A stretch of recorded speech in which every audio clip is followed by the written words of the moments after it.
मनीष मुकेश जी। जी जी। हाँ, पढ़ाना स्टार्ट कर दो आप। अब ये बच्चे कहाँ दिखाई तो कहीं नहीं पड़ रहे हैं आपको? सर एक बच्चा आया था, अब रिकॉर्डिंग स्टार्ट होगी सर, मैं बंद कर दूंगा फिर चालू नहीं होगी सर, ठीक है। ठीक है ठीक।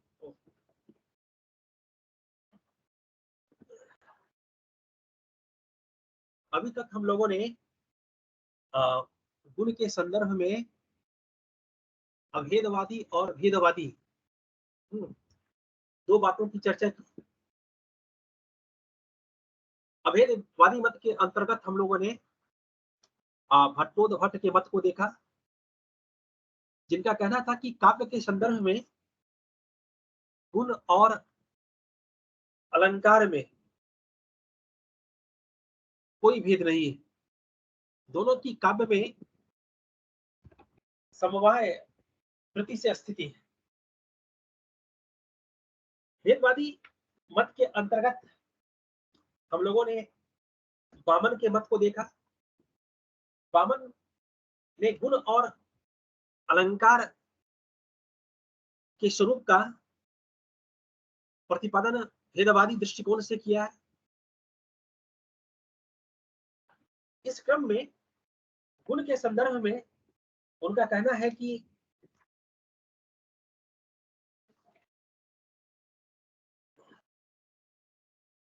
काव्य शोभाया कर्तारो धर्माः गुणाः, काव्य शोभा की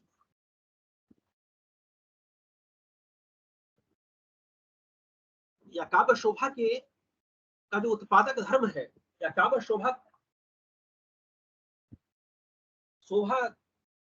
का उत्पादक धर्म गुण है।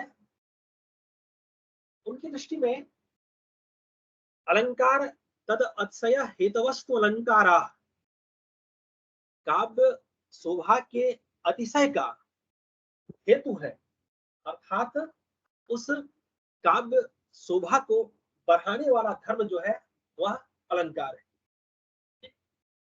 किंतु तत्क्षण वे कहते हैं कि पूर्वे रीत्या गुण और अलंकार में पहला जो है गुण जो है, गुण की काव्य में स्थिति नित्य होती है, और दूसरा कि स्वाभाविक है जब गुण की स्थिति नित्य होती है तो दूसरा पक्ष है कि काव्य में गुणों की स्थिति नित्य होती है और अलंकारों की स्थिति अनित्य होती है। अर्थात काव्य में गुण की स्थिति अपरिहार्य और अनिवार्य है, किंतु अलंकार की स्थिति अपरिहार्य अनिवार्य नहीं है। पुनः आनंदवर्धन ने रसध्वनि की दृष्टि से गुण और अलंकार के स्वरूप का निरूपण किया है। उनका कहना है कि समर्थम वर्णमन्ते ये अंगिनम ते गुणाश्रिता अंगाश्रितास्तलंकारा मंतव्याः कटकादिवत, अर्थात जो काव्य के अंगीभूत या आत्मभूत रस आदि रूप ध्वनि के आश्रित रहने वाला, रस आदि रूप ध्वनि के आश्रित रहने वाले धर्म होते हैं, वे गुण कहलाते हैं। काव्य के अंगभूत शब्द तथा अर्थ में रहने वाला धर्म कटक आदि की तरह अलंकार है। इस प्रकार ध्वनिकार ने गुणों को रसाश्रित धर्म माना है, अलंकार को शब्द तथा अर्थ का आश्रित धर्म मानकर उनके भेद का उपादन किया है। आचार्य मम्मट समन्वयवादी आचार्य है, अतः उन्होंने वामन के मत से कुछ बातों को ग्रहण किया और कुछ बातें ध्वनिकार के मत से उन्होंने ग्रहण किया। वामन के मत से मम्मट ने गुणों की अपरिहार्यता को ग्रहण किया और आनंदवर्धन के मत से उन्होंने गुण की रस धर्मता तथा अलंकार की शब्दार्थ धर्मता का ग्रहण किया। दोनों के समन्वय एवं सम्मिश्रण से अपने गुण और अलंकार भेद का प्रतिपादन किया। उन्होंने गुण के शोभाजनकत्व एवं अलंकार की शोभातिशय जनकत्व मत को एकदम छोड़ दिया। उन्होंने वामन के इन दोनों बातों को ग्रहण नहीं किया, बल्कि गुण के शोभाजनक के स्थान पर उन्होंने गुण को उत्कर्ष का हेतु माना है। अब है कि आचार्य मम्मट ने जो गुण स्वरूप का निरूपण किया, उनके अनुसार ये रसस्याङ्गनौ धर्मा शौर्य आदय इव आत्मन उत्कर्ष हेतवस्ते स्यु रचनो स्थितियो गुणा। अर्थात मम्मट के गुण में, गुण स्वरूप में गुण की 3 विशेषताओं का प्रतिपादन किया गया। पहला है अंगिनो रसस्य धर्मा, दूसरा रसस्य उत्कर्ष हेतवः, और तीसरा अचल स्थितियः। 3 बातों का निरूपण किया।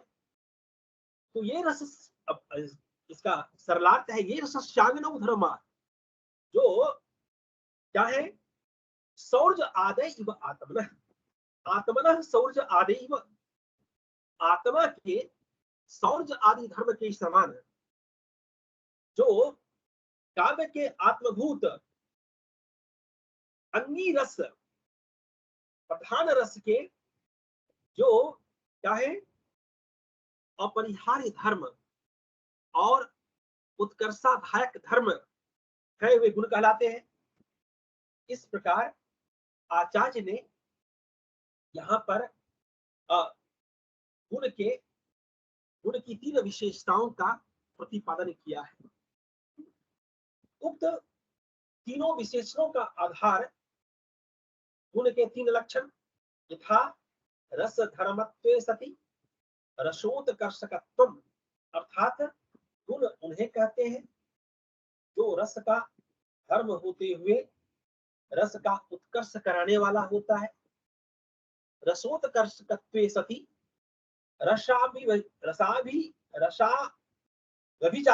व्यभिचारी स्थित्वम, अर्थात रसोत्कर्षक होने के साथ ही जिनकी स्थिति रस व्यभिचारी ना हो, अर्थात जो रस के अभाव में न रह सके, इसका आशय है कि गुण सदैव रस के साथ ही रहते हैं। और तीसरा है अव्यभिचारेण रसोपकारकत्वम, अर्थात बिना अपवाद के रस का जो उपकार करे, अर्थात केवल रस के साथ, गुण केवल रस के साथ रहते हैं, रहते ही नहीं है बल्कि उसका उपकार भी करते हैं। अब क्या है कि अब तीनों पर जो इसके 3 विशिष्टताएं हैं, इन 3 विशिष्टताओं पर विचार किया जाना समीचीन होगा। पहला था कि अंगिनः रसस्य धर्मा, जो अंगीभूत रस के धर्म है, अंगीभूत रस के धर्म है। तो यहां इसका तात्पर्य क्या है कि जिस प्रकार शूरता, शौर्य आदि जीवात्मा के धर्म होते हैं, उसी प्रकार माधुर्य आदि गुण काव्य के आत्म स्थानीय रस के ही धर्म होते हैं, वर्णों के धर्म नहीं होते। ठीक है। मम्मट की दृष्टि में गुणों का वास्तविक संबंध रस के साथ है। ठीक। अब आचार्य वामन ने शब्द और अर्थ के काव्य के शोभा के उत्पादक धर्म को गुण बतलाया था, और गुण की स्थिति पद रचना में स्वीकार की थी, किंतु मम्मट की दृष्टि में यह असंगत। दूसरा, मधुर वर्णों की रचना वीर रसों में भी देखी जाती है, किंतु वहां चित्त द्रवीभूत नहीं होता है। इसी तरह कठोर वर्णों की रचना श्रृंगार में भी देखी जाती है, परंतु चित्त दीप्त या ज्वलित जैसा नहीं होता है। स्पष्ट है कि गुण की वास्तविक स्थिति वर्ण रचना अति में न होकर रस में होती है। गुणों का वर्ण समास का रचना के साथ केवल औपचारिक संबंध होता है। जैसे शौर्य मनुष्य के आत्मा का धर्म है, परंतु शौर्य के अनुकूल आकार को देखकर आकार एवं सुर का प्रयोग होता है, किंतु आकार यदि जड़ हो जाए तो उसमें सुरता नहीं होती। उसी प्रकार औपचारिक संबंध से विशेष वर्ण समुदाय समास का रचना गुणों के व्यंजक होते हैं। दूसरी विशेषता है रसस्य उत्कर्ष हेतवः। गुण रस के उत्कर्ष का हेतु है। जिस प्रकार सूरता आदि गुण आत्मा में अन्य अशूर व्यक्तियों की अपेक्षा वीर पुरुषों के महत्व को प्रकट करता है, उसी प्रकार गुण भी काव्य के मुख्य तत्व रस का उत्कर्ष करते हुए रस रहित काव्य की अपेक्षा सरस काव्य के महत्व को प्रकट करता है। आचार्य बामन ने तो काव्य शोभा के उत्पादक धर्म को गुण कहा था, जो मम्मट कुमार ने नहीं है। तीसरी विशेषता है अचल स्थितियां। जैसे शौर्य आदि गुण आत्मा में ही नित्य रूप में स्थित रहते हैं, ठीक ना? उसी प्रकार गुण रस के साथ निरंतर और नित्य रहते हैं। रस की स्थिति में ही गुणों की स्थिति होती है, और इसलिए गुण क्या है? गुण रसायिक निष्ठ धर्म होता है, ठीक ना? इसी बात की विवेचना जो है मम्मट ने अपने कारिका के प्रतिभाग में भी किया है, जब वे कहते हैं कि आत्मन ए भी यथा शौर्य आर्यो नकारस्य। आत्मन ए भी यथा शौर्य आदियो नकारस्य रसस्यैव माधुर्य आद्यो गुणाः न वर्णानाम्।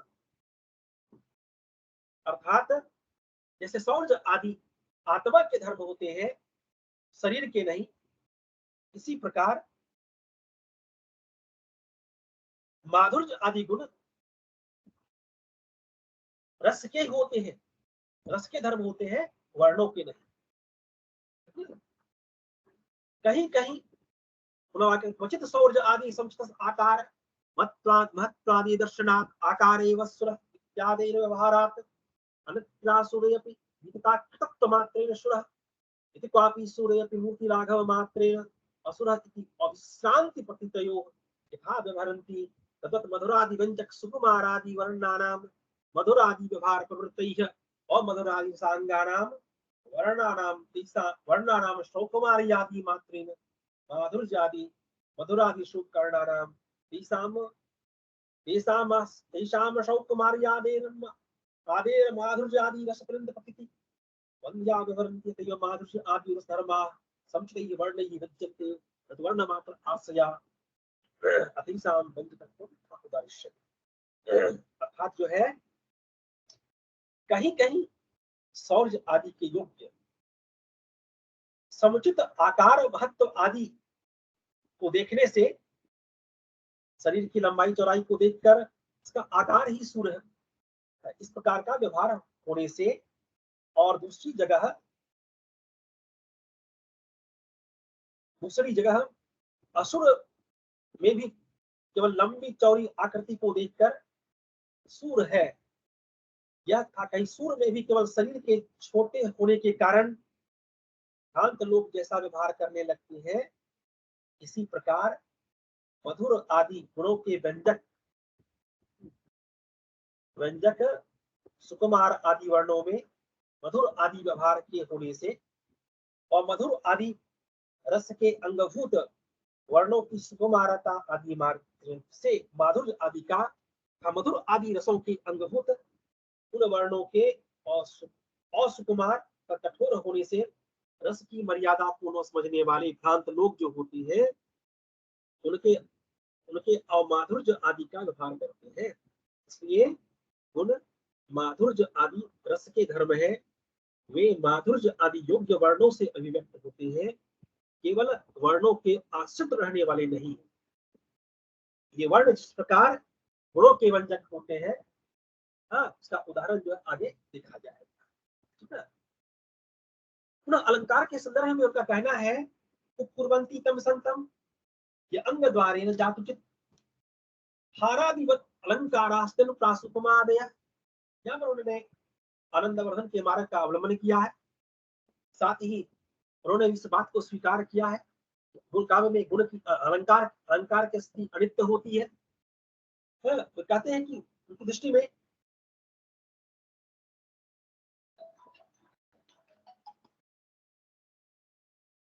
हेलो हेलो हेलो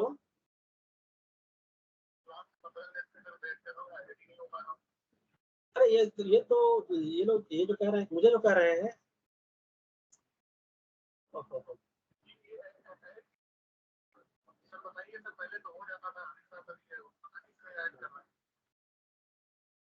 हाँ, ये क्यों समझ में नहीं आ रहा क्या ही कर रहे हैं, मुझे आइडिया लग नहीं रहा।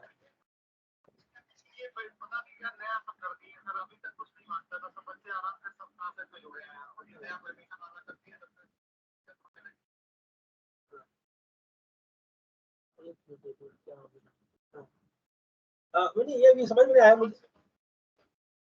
नहीं, हमें हमें बताया गया था आप स्टार्ट कर दीजिए।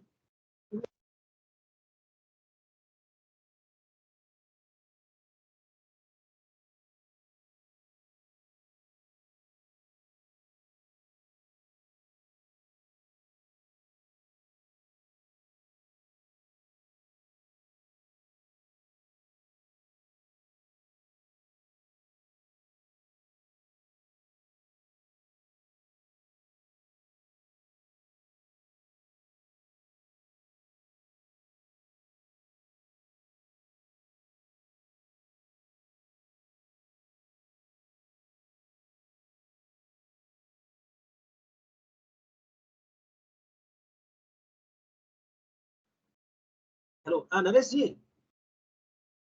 नरेश जी।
काव्य में रस अंगी होता है, इसके वाचक शब्द तथा वाच्य अर्थ रूप अंग के द्वारा कदाचित उत्कर्ष युक्त किया जाता है। ऐसे धर्म अनुप्रास आदि शब्दालंकार, उपमा आदि अर्थालंकार होते हैं। इस अलंकार की स्थिति लौकिक हार आदि के समान होती है। जिस प्रकार हार आदि कंठ आदि अंग के उत्कर्ष को बढ़ाते हैं, उसी तरह जो अलंकार है वह भी शब्दार्थ के उपकार द्वारा प्रधान रस को उपकृत करते हैं। यहाँ पर लक्ष्य जो स्वरूप का प्रकाशकार के द्वारा दिया गया है कि उपकुर्वन्ति तमसंतम, ये अंग द्वारेण जातुचित, जो काव्य में विद्यमान उस अंगी रस को शब्द तथा अर्थ रूप अंगों के द्वारा जातुचित कभी कभी उपकृत उत्कर्ष युक्त करते हैं। वे अनुप्रास आदि और वे अनुप्रास उपमा आदि शब्दालंकार और अर्थालंकार, हार आदि दैहिक अलंकारों की भांति काव्य के अलंकार कहलाते हैं। यहाँ प्रतिभाग में भी में आचार्य ने कुछ बातों को स्पष्ट किया है। पहला यह कि शब्द तथा अर्थ रूप अंगों के उत्कर्ष द्वारा जो काव्य में विद्यमान मुख्य रस को उपकृत करते हैं। Hello hello sir. हाँ हाँ सर ये बच्चे ज्वाइन क्यों नहीं हो पा रहे, पता नहीं क्या दिक्कत हो रही है सर। हाँ, आपकी ओर से हो रही है, मेरी ओर से तो नहीं हो रही है। और बच्चे जो सर मुझे आपकी फोन कर रहे हैं, बार बार फोन कर रहे हैं। आप सर मेरे को भी कर रहे हैं, आपकी वीडियो अब आई है सर। ठीक है सर, मैं देखता हूँ अभी। अभी मैं देखता हूँ सर। हाँ हाँ ठीक है।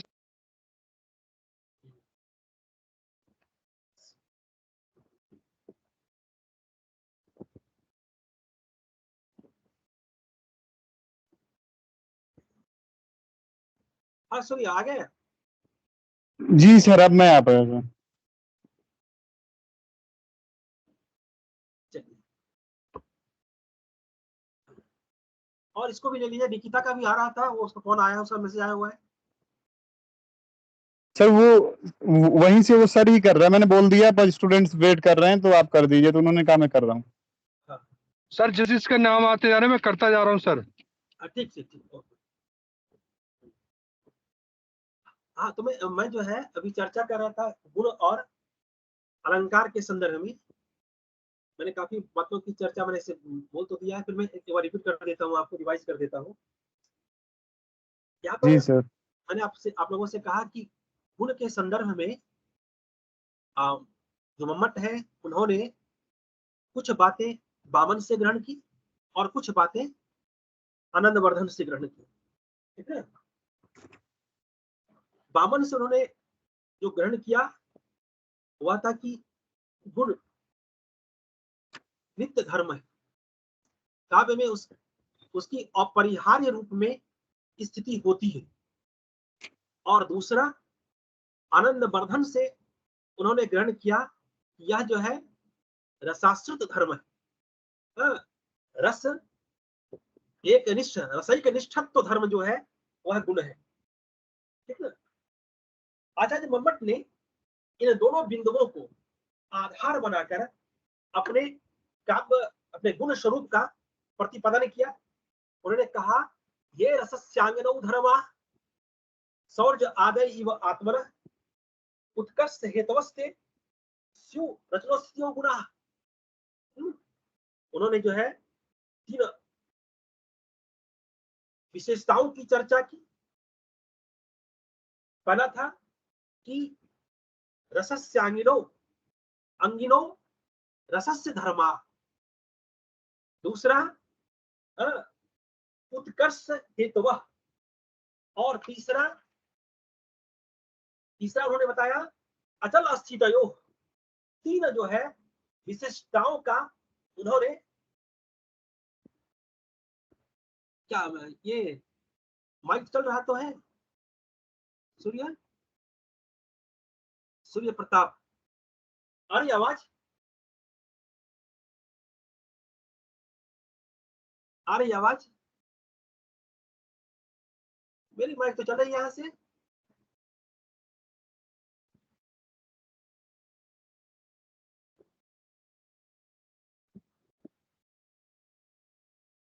आ रहा है सूर्य?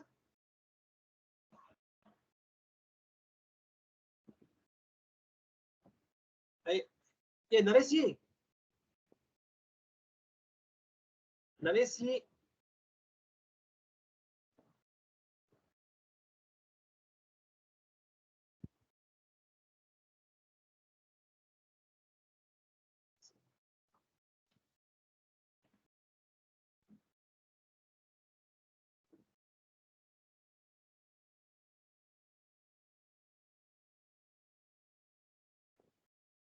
आया आवाज की नहीं? नरेश जी,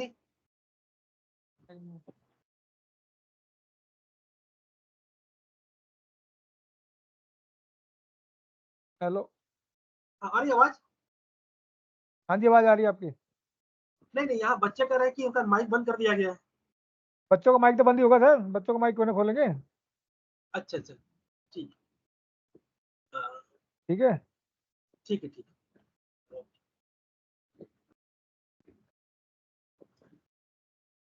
तो मैंने कहा कि जो है इन्होंने अपने गुण स्वरूप में तीन विशिष्टताओं का प्रतिपादन किया। पहला था ये रसस्यान्विनौ धर्म, अर्थात अंगिनः अंगिनः रसस्य धर्मा, अर्थात जो है जो अंगीभूत रस के धर्म है। दूसरा गुण है उत्कर्ष हेतवः, अर्थात रसस्य उत्कर्ष हेतवः, जो रस के उत्कर्षाधायक धर्म है।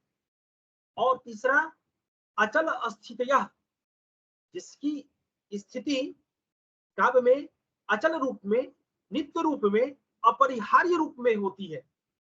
तो मम्मट ने इन तीन विशिष्टताओं का प्रतिपादन अपने काव्य गुणों के अंतर्गत किया है, और इन तीन विशेषणों के आधार पर उन्होंने गुण के तीन लक्षण बताए। तीन लक्षण की चर्चा की। तीन बातें जो है उनके लक्षण से निकलकर बाहर आती हैं। पहला, रस धर्मत्वे सति रसोत्कर्षकत्वम, गुण उन्हें कहते हैं जो रस का धर्म होते हुए रस का उत्कर्ष करने वाला होता है, पहला।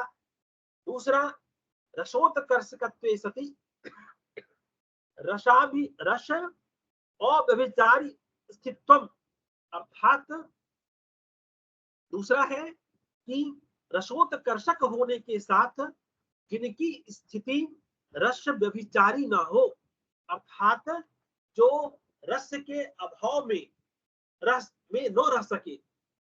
इसका आशय यह है कि गुण जो है सदा रस के साथ ही रहता है। और तीसरा है अव्यभिचारेण रसोपकारकत्वम, अर्थात केवल रस के साथ ही रहते हैं, बल्कि रस के साथ तो रहते ही हैं, साथ ही रस का उपकार भी करते हैं, अर्थात बिना अपवाद सर ये एक बार समझा दीजिए। कौन सा? यही सर, पीछे से ही समझा दीजिए, क्योंकि बीच में माइक आइक सब हो गया तो वो समझ में नहीं आया, तो अभी माइक ओपन हुआ हम लोगों का। अच्छा अच्छा, नहीं मैंने ये था, यहाँ पर जो है मम्मट के संदर्भ में चर्चा हो रही है, मम्मट के काव्य गुण पर चर्चा हो रही है। मम्मट ने अपने काव्य गुण में जो बातें कही वह था ये सर, रसस्य। हेलो सर, आप जो बच्चा हैंड रेज करता है ना सर, क्या अगर कोई बच्चा वो हैंड रेज करता है उसका माइक ऑन कर देना, फिर उसका सुनने के बाद फिर बंद कर दो, ठीक है?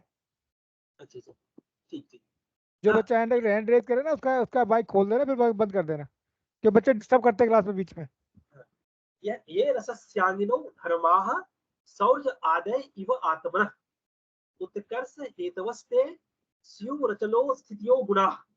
अर्थात पहला वाक्य देखिए, ये रसस्यांगिनो धर्माः सौर्य आदय इव आत्मनः, आत्मनः सौर्य आदय इव, आत्मा के सौर्य आदि धर्मों के समान, हाँ, आत्मा के सौर्य आदि धर्मों के समान जो क्या है, अंगिनो रसस्य, जो अंगीभूत प्रधानभूत आत्मभूत रस के धर्म है।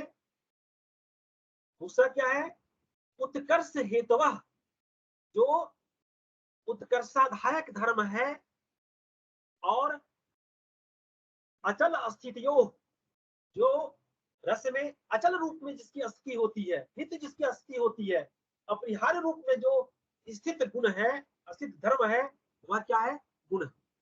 तो आचार्य मम्मट ने यहाँ काव्य के 3 विशिष्टताओं का प्रतिपादन किया। पहला क्या कि अंगिनो रसस्य धर्मा, अंगीभूत रस का धर्म। दूसरा उत्कर्ष हेतु, उत्कर्ष का हेतु, उत्कर्षाधायक धर्म। और तीसरा अचल अस्थितियां, काव्य में अचल रूप में, अपरिहार्य रूप में स्थिति। अब है कि इन तीनों के आधार पर क्या किया गया कि 3 बातें यहाँ परिलक्षित होती हैं। पहला कि गुण उन्हें कहते हैं जो रस का धर्म होते हुए भी रस का उत्कर्ष करने वाला होता है। रस धर्मत्वे सति, रस का धर्म होने पर भी रस का उत्कर्ष करने वाला, रसोत्कर्षकत्वम गुणत्वम, पहला लक्षण हो गया।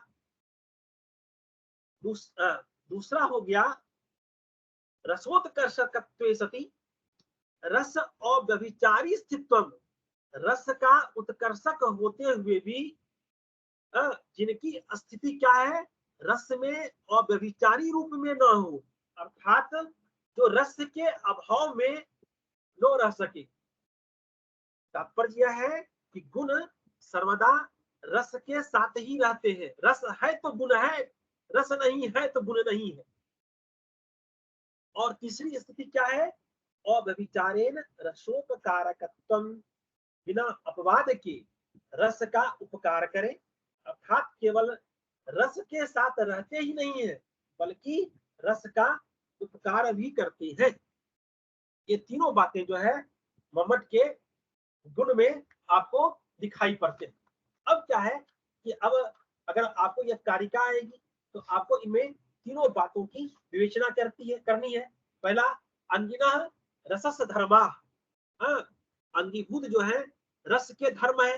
कैसे, जैसे सौर्य आदि किसका धर्म है, जीवात्मा का धर्म है, ठीक है। जीवात्मा है, जीव है, अगर जड़ रूप में है तो उसमें क्या सुरता, जड़ में तो सुरता होती नहीं है। सब में जो है आप सौर्य का एहसास तो नहीं कर सकते। तो कहा कि जिस प्रकार सूरता आदि जीवात्मा के धर्म होते हैं, उसी प्रकार माधुर्य आदि गुण किसके होते हैं, काव्य के जो आत्मभूत तत्व रस है उसके धर्म होते हैं, वर्णों के धर्म नहीं होते, ठीक है। और इससे पहले बामन ने कहा था कि शब्द और अर्थ के काव्य शोभा को उत्पन्न करने वाला धर्म गुण है। और गुण की अस्थि उन्होंने पद रचना में स्वीकार की थी, क्योंकि उनकी दृष्टि रीतिवादी थी। लेकिन मम्मट की दृष्टि जो है रसध्वनिवादी है। तो उन्होंने जो है रस का या गुणों का वास्तविक संबंध रस के साथ स्थापित किया है। दूसरा कहता कि मधुर वर्णों की रचना वीर रसों में भी देखी जाती है, किंतु वहां चित्त द्रवीभूत नहीं होता है। इसी तरह कठोर वर्णों की रचना श्रृंगार में भी देखी जाती है, पर वहां पर चित्त जो है वह दीप्त नहीं होता है। गुण की वास्तविक स्थिति वर्ण रचना में नहीं होती है बल्कि रस में होती है। गुणों का वर्ण समास रचना के साथ केवल औपचारिक संबंध है। कैसे? से शौर्य मनुष्य के आत्मा का धर्म है, परंतु शौर्य के अनुकूल आकार को देखकर, शौर्य के अनुकूल आकार को देखकर हम क्या उठते हैं? आकार एवं सुर, इसका जो है आकार क्या है? सूर के युग तरह है। किंतु यदि कोई जड़ व्यक्ति हो, जड़ हो जाए, मृत मृत हो जाए, उसमें शौर्य का दर्शन नहीं होता। उसी प्रकार औपचारिक संबंध से विशेष वर्ण समुदाय, समास रचना गुणों के व्यंजक होते हैं। दूसरी बात कही गई, रसस्य उत्कर्ष हेतव, गुण रस के क्या है? उत्कर्ष के हेतु है। जिस प्रकार सूरता आदि गुण आत्मा में अन्य असुर व्यक्ति जो है उसकी अपेक्षा जो वीर पुरुष है उसकी महत्ता का प्रतिपादन करता है, उसी प्रकार काव्य में गुण क्या करता है? वह जो है रस का उत्कर्ष कराता है और काव्य को सरस बनाता है। रस रहित काव्य में गुण की परिकल्पना नहीं की जा सकती। तीसरा जो है अचल स्थितियां, काव्य में गुण की स्थिति अपरिहार्य और नित्य होती है, ठीक है? और वह गुण रस के साथ निरंतर जो है काव्य में अपनी विद्यमानता को बनाए रखती है। रस की स्थिति में ही गुणों की स्थिति होती है। अतः गुण क्या है? रसैक निष्ठ धर्म होता है, ठीक ना? ये जो है रस के गुण के संदर्भ में कहा गया। इसी बात को उन्होंने वृत्ति में कहा है, ताकि आप लोग देख ही रहे हैं, वृत्ति आपके सामने है कि आत्मन ए भी यथा शौच आदि उनकार स्थार ससैव माधुर्य आदि गुण वर्णानाम, जो बातें मैंने कही उसी को जो है किसी न किसी रूप में यहाँ कहा जा रहा है। क्वचित तु शौर्य आदि संस्कृत आकार महत्वादि दर्शनात् आकार एव सुरः शालू को लैटिन कर लीजिए। बेटा शालू को लैटिन कर लीजिए, वो बहुत देर से वेट कर रही है। ये जो है ना, उनको कहिए, सूर्या को कहिए कि वो फोन करेंगे नरेश गिरी जी को, नरेश गिरी जी को। हाँ,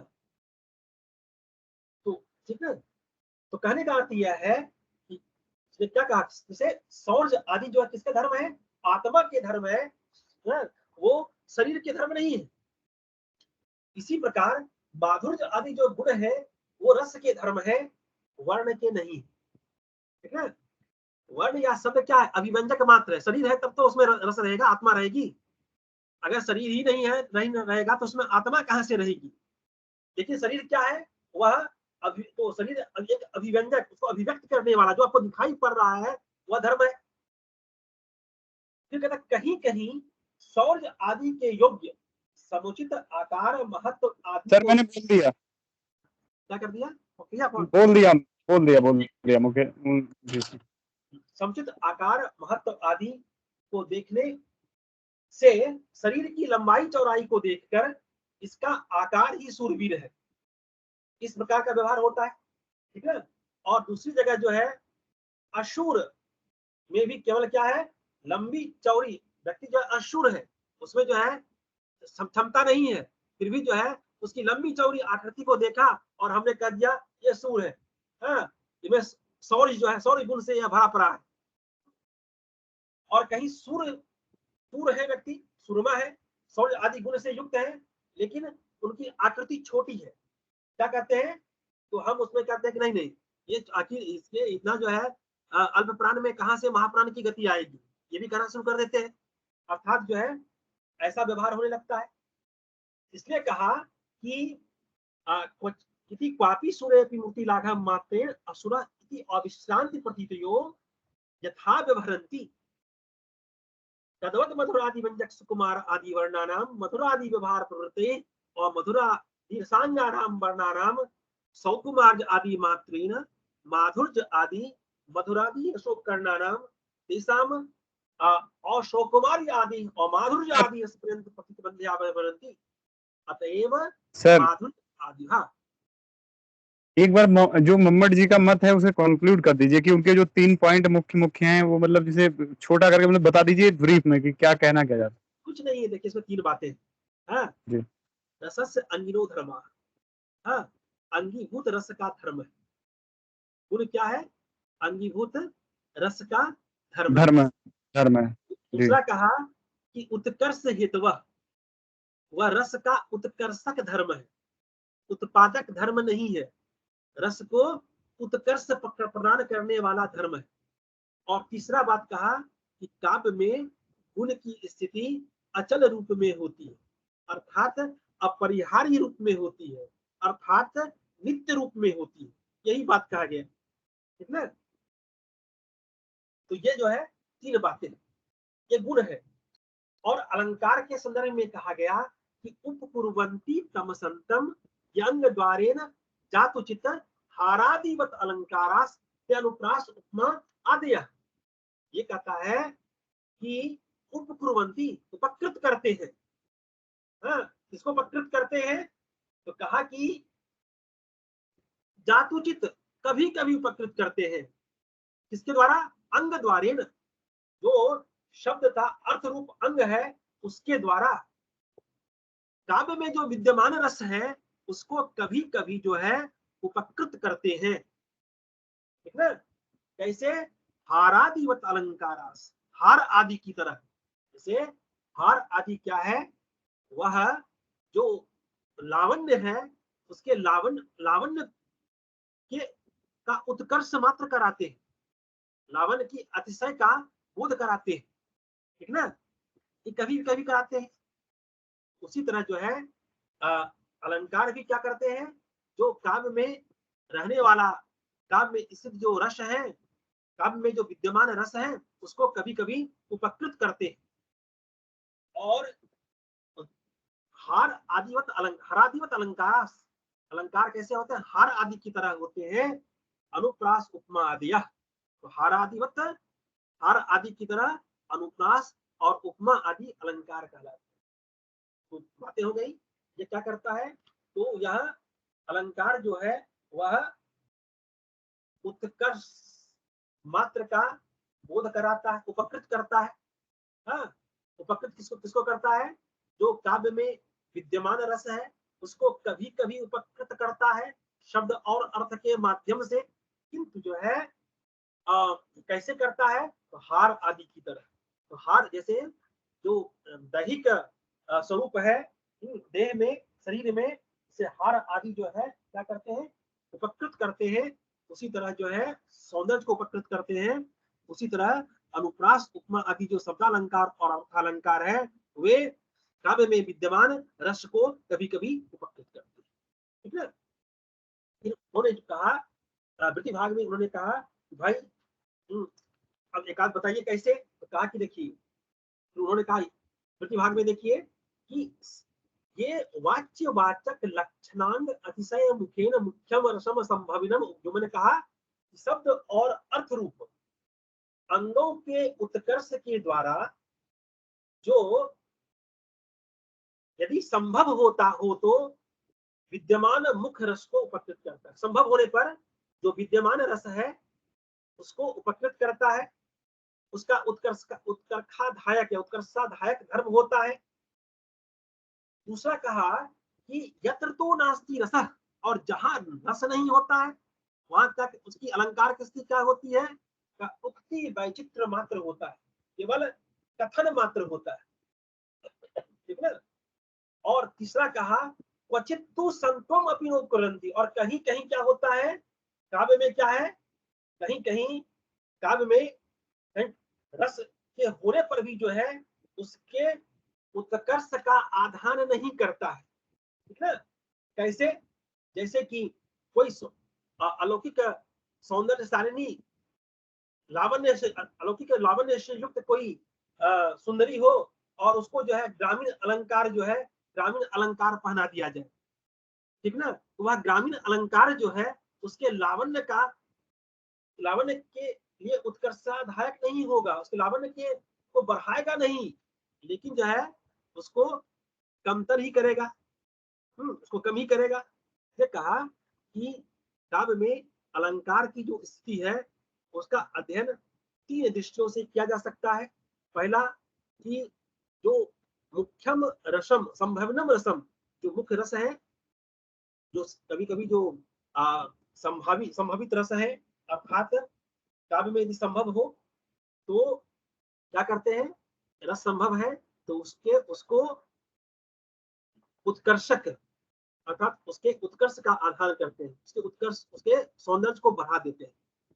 दूसरा कहा यदि रस नहीं है तो वह क्या करते हैं, तो वह केवल उक्ति वैचित्र मात्र होता है, कथन वैचित्र मात्र होता है। और तीसरा कहा, तीसरे काव्य में रस है फिर भी क्या होता है, वह कभी कभी उत्कर्षाधायक नहीं होता, उसके सौंदर्य का वर्धन नहीं करता है। तीन पक्ष की चर्चा इन्होंने की और फिर जो है उदाहरण के द्वारा इन्होंने स्पष्ट किया।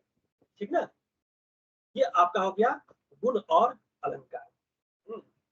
जैसे कि उन्होंने कहा ना कि आप देखिए अपसारे घनसार, एक उदाहरण दिया उन्होंने, कैसे भाई का अपसारे घनसारम आरम दूर एव किं कमलैः अलमलमाली मंडालेरिति वदति दिवालिशम बाला। ठीक ना, अब कहा कर रहा है यहाँ पर हार अपसारे घनसारम, जो कपूर है इसको हटा दो, घनसार को हटा दो,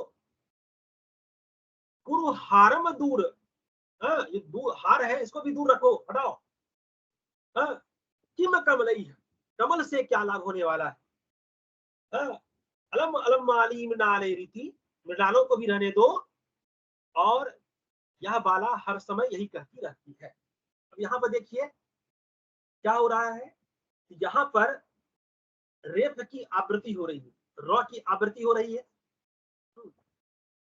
ठीक ना, तो इसलिए जो है रॉ की आवृत्ति होने से यहाँ पर कौन सा अलंकार है, शब्दालंकार, अनुप्रास अलंकार है।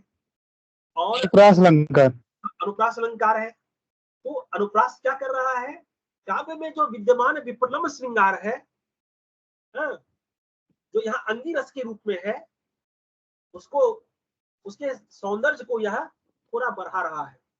ठीक ना, तो इसलिए जो है एक हो गया, जो है रस जो है कभी कभी जो है काव्य में विद्यमान जो मुख्य रस है उसके सौंदर्य को और बढ़ा देता है, बढ़ा रहा है। इसी तरह जो है अन्य भी उदाहरण है जिसमें बताया गया है कि कभी कभी उक्ति वैचित्र मात्र होता है, जहाँ पर यत्र तो नास्ति रसा, जहाँ पर रस नहीं होता है वहां पर उक्ति वैचित्र मात्र होता है, केवल कथन मात्र, कथन के वैचित्र मात्र होते हैं। और तीसरा है, उसका भी उदाहरण दिया है कि उक्ति वैचित्र मात्र,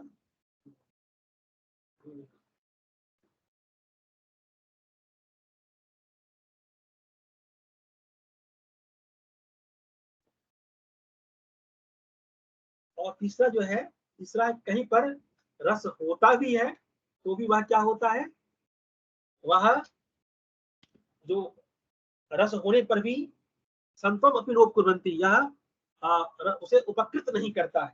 तो तीन कंडीशन आपको दिए, और तीन कंडीशन में एक उदाहरण आपने देख ही लिया, एक उदाहरण आपने वहां भी देखा था, स्वच्छंदोच्छल दक्षकच्छ। हाँ, आपने देखा था ना, जब आप पढ़ रहे थे, क्या पढ़ रहे थे आप, जो है काव्य के भेद के अंतर्गत चित्र काव्य को पढ़ रहे थे, वहां पर भी क्या था, वहां पर भी शब्दों की आवृत्ति हो रही थी। वहां जो शब्दों की आवृत्ति हो रही थी वह क्या था, वह उक्ति वैचित्र मात्र था, उसमें किसी तरह का रस नहीं था, वहां पर केवल शब्दों का चमत्कार था। ठीक है, तो इस तरह जो है ये आपके अलंकार हो गए। अब फिर पुनः कहते हैं गुण और अलंकार का प्रतिपादन करने के बाद मोहम्मद कहते हैं कि एस एव च गुण अलंकाराणाम अलंकार प्रविभागः, कहते हैं भाई यह जो है एस एव, यही था गुण और अलंकार के भेदक तत्व है। गुण और अलंकार का भेदक तत्व क्या है, एक जो है रसाश्रित धर्म है और दूसरा शब्दार्थाश्रित धर्म है। एक शब्द और अर्थ पर आश्रित रहने वाला धर्म अलंकार है और रस पर आश्रित रहने वाला धर्म गुण है। ठीक है, और तीनों की स्थिति आपने देखा कि काव्य में गुण की स्थिति क्या होती है और अलंकार की स्थिति क्या होती है। ठीक है, फिर ये जो है फिर वहीं पर जाते हैं जहां से मैंने स्टार्ट किया था, भट्टोद्भट्ट के मत को उद्धृत करते हैं और बताते हैं कि गुण और अलंकार में किसी तरह का भेद नहीं है। यह कहने वाले जो भट्टोद्भट है उनका मत मान्य नहीं है, ठीक ना। जैसे कहता है एस एव च गुण अलंकारा विप्रविभागा एवं च समवाय विद्या शौर्य आदिया, और अंत में कहते हैं इति अभिधानम असत। बोलिएगा इसको, इति अभिधानम असत। यह जो भट्टोद्भट का मत है कि आपको शरीर में, देह में या लोक में गुण और अलंकार में भेद देखा जाता है। शरीर में क्या होता है कि शौर्य आदि की स्थिति जो है होती है वो समवाय वृत्ति से होती है, और अलंकार आदि जो है कटक कुंडल की जो स्थिति होती है वह संयोग वृत्ति से होती है। किंतु काव्य में क्या है, गुण और अलंकारों की स्थिति समवाय वृत्ति से भी होती है। यह जो भट्टोद्भट का मत है यह मत स्वीकार्य नहीं, यह मत का कहना है। दूसरा कहते हैं यद्यपि उक्तम काव्य शोभाया कर्तारो धर्मा गुणा तद अस्य हेतुस्त्व अलंकारा इति तत्पुरो युक्तम। फिर वो वामन के मत का खंडन करते हैं कि वामन ने जो यह कहा है कि काव्य की शोभा को का जो उत्पादक धर्म है वह गुण है, और उसके उस शोभा के अतिशय का जो हेतु है वह अलंकार है, यह भी सही नहीं है। फिर कहते हैं यतः किंग समस्त ही गुण ही काव्य भार। कहता क्या आप यह कहना चाहते हैं कि समस्त गुणों से ही काव्य का व्यवहार हो सकता है, अथवा खुद कतिपय अथवा कुछ गुणों से ही काव्य का व्यवहार होता है? यदि समस्त गुणों से काव्य का व्यवहार होता है तो फिर जो है जो समस्त गुणों से रहित है गौड़ी और पांचाली, क्योंकि वैदर्भी क्या है, वैदर्भी समस्त गुणों से युक्त है। वैदर्भी के संदर्भ में जी सर, गौड़ी और पांचाली। हाँ जी आत्मा। हाँ, वैदर्भी के संदर्भ में कहा गया समस्त गुणा वैदर्भी, समस्त गुणों से युक्त जो वैदर्भी होती है, ठीक ना। और गौड़िया के बारे में कहा गया ओजा कांतिमती गौड़िया, ओज और कांति से युक्त जो है गौड़िया है। और पांचाली में माधुर्य शौकुमार्य पन्ना पांचाली, माधुर्य और शौकुमार्य वह पांचाली है। तो कहता कि अगर आप यह कहते हैं कि समस्त गुणों से युक्त जो है जो होगा उसी से काव्य का व्यवहार होता है, तो ऐसा तो केवल वैदर्भी में पाया जाता है, अब इसमें पांचाली और गौड़ी में जो है यह तो पाया नहीं जाता है। तो आपका कहने का तात्पर्य क्या है? यदि समस्त ही है, यदि समस्त गुण के रहने पर ही काव्य का व्यवहार होगा तो गौड़ी और पांचाली को आपने रीति क्यों कहा और फिर उसे काव्य की आत्मा क्यों कहा? तो कहने का अर्थ यह है कि उन्होंने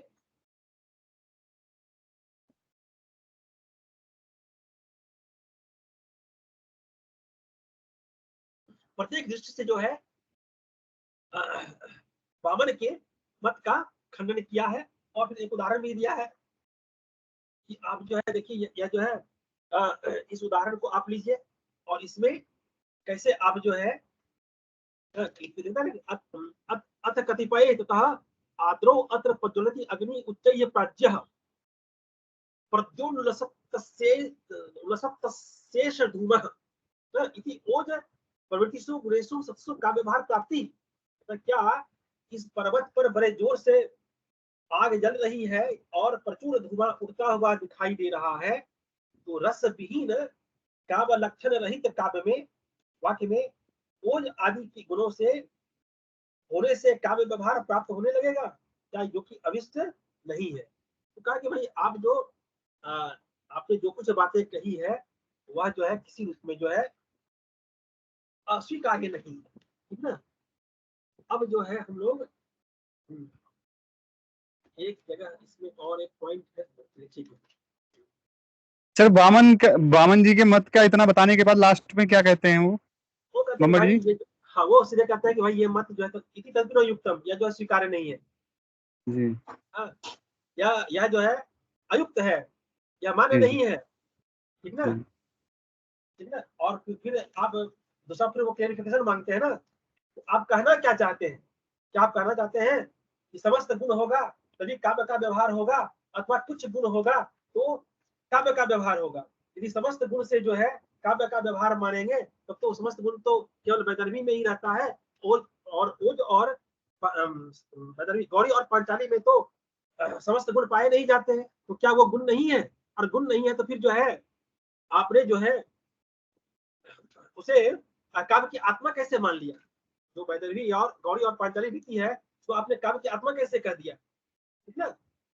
और अत कतिपय अगर कुछ है तो बताइए कि जो है एक उदाहरण इन्होंने दिया और बताया कि यह जो है यह नीरस काव्य है और इसमें जो है कुछ गुण पाए जाते हैं, तो क्या इसको जो है काव्य के व्यवहार के रूप में स्वीकार किया जाए? कहा कि नहीं, ये तो अभिष्ट नहीं है, उचित नहीं है। और फिर दूसरा भी उदाहरण देते हैं, यहाँ पर जो है स्वर्ग प्राप्ति देहे वरवरणी, यहाँ पर क्या है, इस उदाहरण में गुण नहीं है किंतु विशेषोक्ति और व्यतिरेक से जो है, व्यतिरेक जो है अलंकार जो है वह उससे काव्य व्यवहार की प्रवृत्ति हो रही है ना। तो आदि आदि कह करके जो है इन्होंने फिर ये सीधे आ जाते हैं इदानी में गुणानाम भेदम आह। अब गुण के भेद को कहते हैं और गुण के भेद के विषय में इनमें मतभेद है, ठीक ना। मम्मट और बामन में मतभेद है, क्योंकि लोग कहते हैं माधुर्य ओजा प्रसाद आख्या रस तेन पुनर्दस, जो मैंने आपको लिखाया था कि माधुर्य, ओज और प्रसाद ये ही तीन गुण है, त्रयः तेन पुनर्दस, वे 10 नहीं होते, वे या ते जो है वे जो गुण है वो तीन ही है, माधुर्य, ओज और प्रसाद, और नो पुनर्दस, 10 नहीं है। ये जो 10 है वो किनका मत है? वो 10 वामन का मत है, ठीक ना। 10 जो है वामन का मत है। तो पहले वो जो ममत है वो तीनों गुणों के बारे में चर्चा कर देते हैं। तो चर्चा के क्रम में पहले बताते हैं कि तीन गुण कौन कौन है। तो कहा कि पहला जो है ये माधुर्य है। माधुर्य में क्या होता है? आह्लादकत्वम माधुर्यम श्रृंगारे द्युति कारणम, है। आह्लाद स्वरूप धर्म जो है, जो आह्लादक धर्म है, माधुर्य गुण है। और कहाँ रहता है? तो श्रृंगारे, श्रृंगार में रहने वाला है। और इसमें होता क्या है? द्रुति कारणम, चित्त का जो है द्रवीभूत होना जो है, चित्त का जो है द्रवीभाव का कारण या चित्र के द्रवीभूत होने का कारण है। इसको पढ़ते ही चित्त द्रवीभूत हो जाता है। श्रृंगारे, श्रृंगार में रहने वाला है। और तीसरा कहा आह्लादकत्वम, यह आह्लादक धर्म है, ठीक ना। और फिर कहा कि करोने विपर, फिर यहाँ पर एक प्रश्न और उठाते हैं कि श्रृंगारे अर्थात संभोगी, ठीक ना। बताते हैं कि श्रृंगार से तात्पर्य क्या ले रहे हैं। तो कहा कि यहाँ आह्लादकत्व का अर्थ है आह्लाद जनकत्व नहीं है। यहाँ आह्लादकत्व का अर्थ है आह्लाद स्वरूपत्व, आह्लाद स्वरूपत्व धर्म है। क्योंकि श्रृंगार आदि रस आह्लाद जनक नहीं, आह्लाद स्वरूप होते हैं, आह्लादक होते हैं। यहाँ श्रृंगार में जो आह्लादकत्व है वह माधुर्य गुण कहलाता है। और श्रृंगार में से तात्पर्य इन्होंने लिया है संभोग श्रृंगार में। फिर कहा द्रुति गलितत्वम इव, अर्थात जो है द्रुति, अरे बेटा रे श्रेष्ठ, द्रुति अर्थात चित्त का विविध होने का भाव।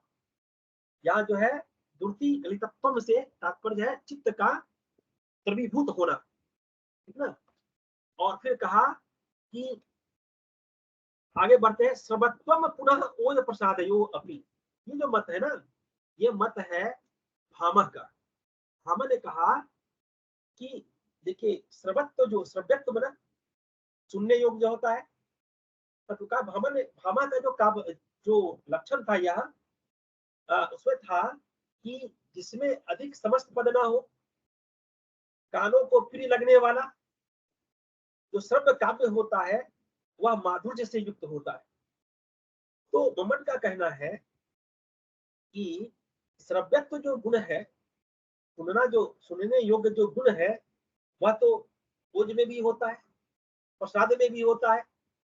तो इसलिए जो है और अतिव्याप्ति दोष से युक्त होने के कारण भामा का जो यह लक्षण है कि सर्वोत्तम पुनः ओज प्रसाद सर्वोच्च जो है वह केवल माधुर्य का गुण है, वह स्वीकार नहीं किया जा सकता है, हम इसे उचित नहीं मानते, ठीक ना। फिर कहा कि यह जो आपका माधुर्य गुण है उसकी अस्थि करुण में भी होती है। तो थोड़ा ये बता दीजिए, हाँ थोड़ा थोड़ा भाई ये भामा का हाँ, थोड़ा सा ये बता दीजिए। हाँ ठीक है, करुण में भी होती है, विप्लव में भी होती है, और श्रृंगार और शांत में भी होता है। तो जो माधुर्य गुण है उसकी अस्थि कहाँ कहाँ होती है, पहले तो आपको दिखा दिया श्रृंगार में होता है, फिर कहा करुण में, विप्रलम्भ में और शांत में।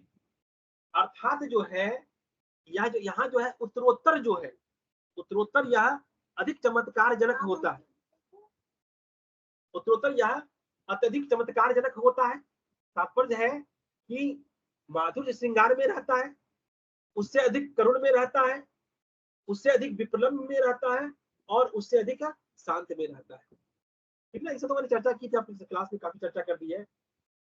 फिर दूसरा जो है वो है ओज गुण। तो दीप्त्यात्म विस्तृते हेतुर ओजो वीर रस स्थिति। हाँ, कहा कि दीप्ति से आत्म विस्तार में, दीप्ति से कांतिमयता से आत्म विस्तार में हेतु ओज होता है, और उसकी स्थिति कहाँ होती है, वीर रस में होती है। विभत्स विभत्स रौद्र रस्योस तस्याधिकम कमेंच। फिर उसी तरह विभत्स रौद्र रसों में जो है उसकी अस्थि क्रमशः क्या होती है, अधिक चमत्कार जनक होती है। तो पहले तो हो गया वीर रस में, वीर से अधिक जो है विभत्स में, और विभत्स से अधिक जो है रौद्र में, इसकी अस्थि जो है अधिक चमत्कार जनक होती है। और तीसरा कहा कि प्रसाद गुण क्या है, का शुष्क ईंधन अग्निवत स्वच्छ जलवत सहसैव व्याप्नोति अन्यत्र प्रसादो असौ सर्वत्र विहित स्थिति। सूखे ईंधन में अग्नि के समान और स्वच्छ जल में, स्वच्छ जल के समान, स्वच्छ जल के समान जो चित्त में सहसा व्याप्त हो जाता है, वह सर्वत्र सभी रसों में रहने वाला जो गुण है वह प्रसाद गुण है, ठीक ना। तो इसकी अस्थि सभी सर्वत्र होती है, सभी सर्वत्र अस्थि होती है, अर्थात सभी रसों में यह रहने वाला गुण है। अब यहाँ पर इन्होंने कहा सर्वत्र का तात्पर्य सर्वेषु रसेषु सर्वासु रचनासु, सभी रचनाओं में और सभी रसों में इसकी समान रूप से स्थिति देखी जाती है। ये आपका 3 गुण हो गए। अब कहा कि जो मैंने एक जो है कारिका आपको दी थी, गुण वृत्त्या नस्तेषां वृत्ति शब्दार्थ्योर्मता, यह था ना, ये दिया था कि इसको आप देख लीजिएगा, गुण वृत्त्या नस्तेषां वृत्ति शब्दार्थ्योर्मता। इसमें कहा गया कि देखिए ये हाँ, तेन नाथ गुणावाच्य प्रोक्ता ये वाली बता रहे हैं आप कारिका? अब बता रहे हैं गुण वृत्त्या पुनस्तेषां वृत्ति शब्दार्थ्योर्मता। गुण आप वृत्ति, कौन कर रहे हैं? जी सर, वो बाद में आएगा। मैंने दिया था गुण वृत्त्या पुनस्तेषां वृत्ति शब्दार्थ्योर्मता, जी सर, ये जी था ना।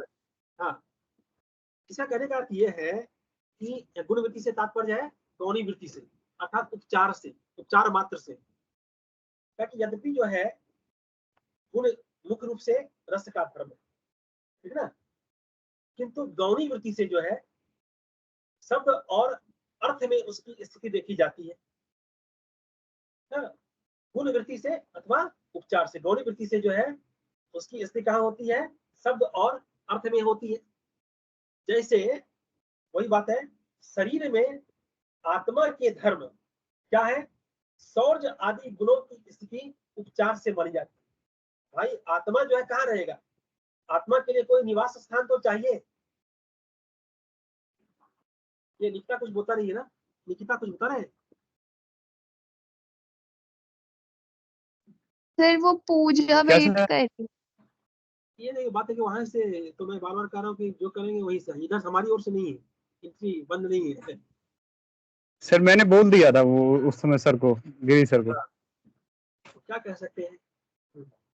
पूजा अभी आई है। पूजा है और वो दोनों जो है, यार कहिएगा उन्हीं को कहिएगा, वही आप कुछ कर सकते हैं।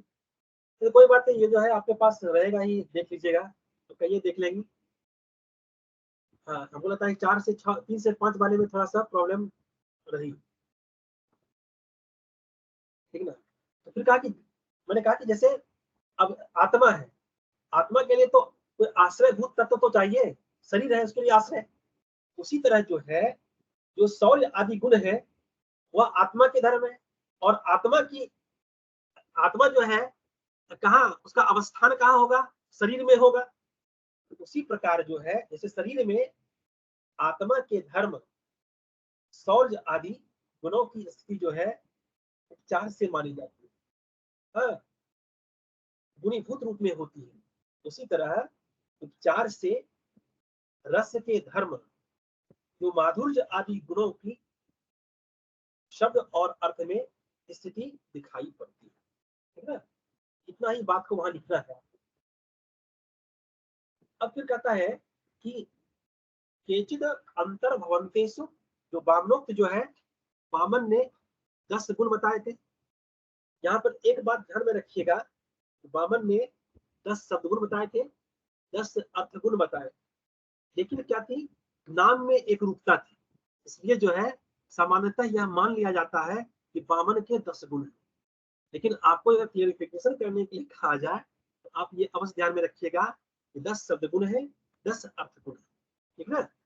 नाम में समान अभिधान के कारण जो है उसे 10 ही स्वीकार किया जाता है। अगर केचिद अंतर भवंतीसु दोषात् त्यागात् परिश्रिता अन्ये जन्ति दोषत्वं कुतचित्नो ततो 10। अर्थात क्या है कि कहता कि जो वामन ने 10 गुण बताए हैं उनमें क्या हो रहा है, कहता कि वामनोक्त जो 10 गुण है उनमें कुछ गुण तो किसमें समाहित हो जाते हैं, केचिद अंतर्भवन्तीषु, कुछ तो जो है माधुर्य, ओज और प्रसाद, जो मम्मट ने 3 गुण बताया है उसमें उसका अंतर्भाव हो जाता है, ठीक है।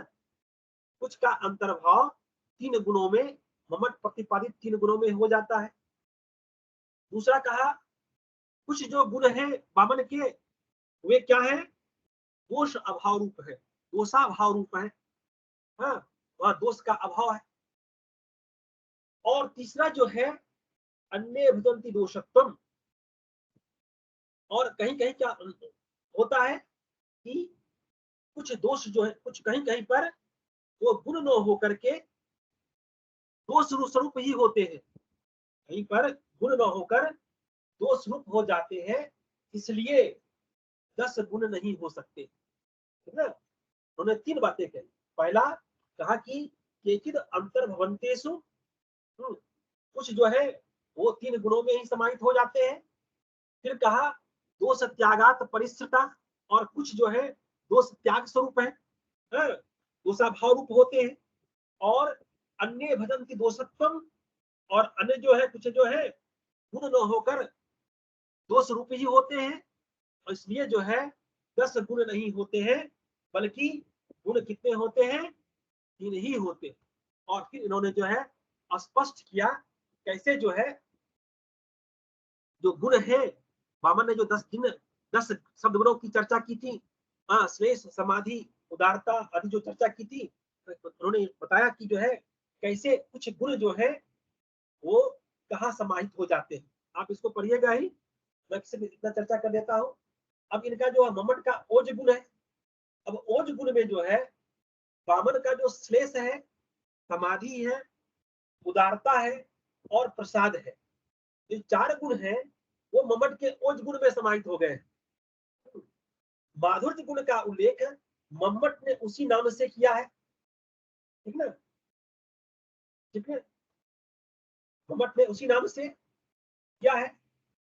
और माधुर्य का उल्लेख हमने भी क्या किया है, हमने उसी रूप में स्वीकार किया है।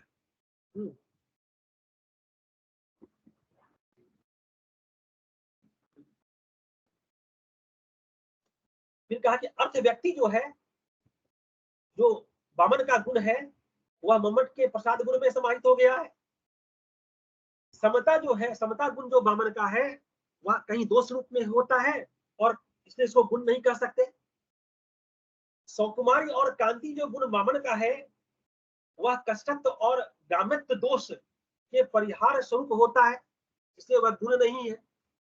इस प्रकार जो है मम्मट ने क्या किया कि गुणों वामन के 10 गुणों का अंतर्भाव अपने 3 गुणों में ही किया और क्लेरिफिकेशन दे दिया कि भाई ऐसा है कि कुछ जो है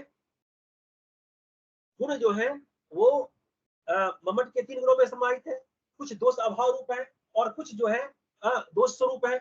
इसलिए जो है आप जो 10 गुण 10 गुण कर रहे हैं उसका अंतर्भाव नहीं हो सकता। तो उन्होंने शब्द गुणों के संदर्भ में कह दी कैसे कैसे अंतर्भाव कहा और उनकी स्थिति क्या है, मम्मट के वामन के जो 10 गुण है उनकी स्थिति क्या है। और फिर जो है अर्थ गुण के संदर्भ में भी वो यही कहते हैं कि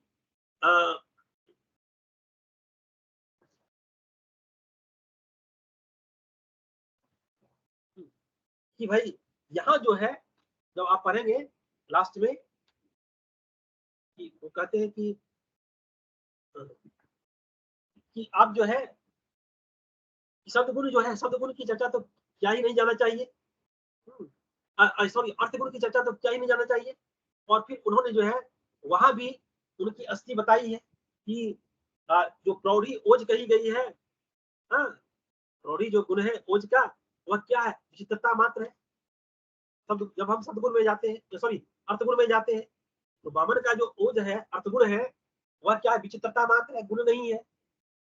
फिर कहा कि उसी तरह जो है, उसी तरह प्रसाद उक्ति वैचित्र रूप है, माधुर्य अपरुष्य रूप है आदि आदि चर्चा करके उन्होंने बताया कि जो है यहाँ पर भी जो है किसी रूप में जो है अर्थगुण की परिकल्पना संभव नहीं है।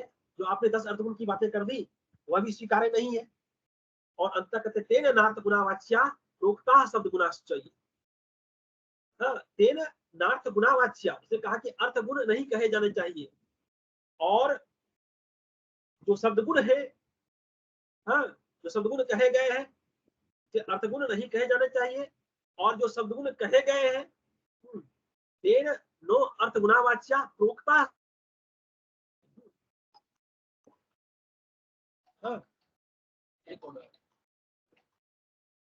हेलो, हाँ बेटा, हाँ बोलिए बोलिए।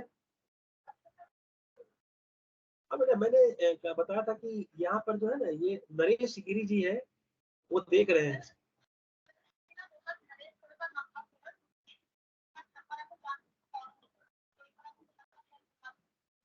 एक उनका जो है नंबर नोट,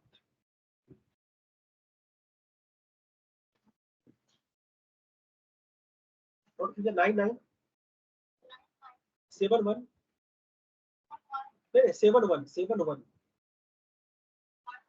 9971 73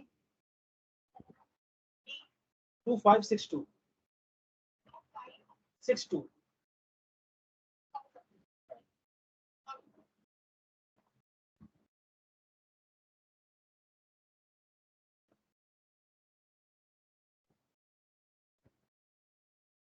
हाँ, इसका तेन नार्थ गुणावाच्या प्रोक्ता शब्द गुणाश्चय। इसलिए जो है वामनोक्त जो 10 अर्थगुण और शब्दगुण कहे गए हैं उनको अलग मानने की कोई आवश्यकता नहीं है। अब आते हैं कि इनके जो तीनों गुणों के जो विभाजक है, इसकी चर्चा कर लेते हैं, जल्दी जल्दी खत्म करते हैं इसको। वर्णा समास रचना तेसाम व्यंजकता मिता।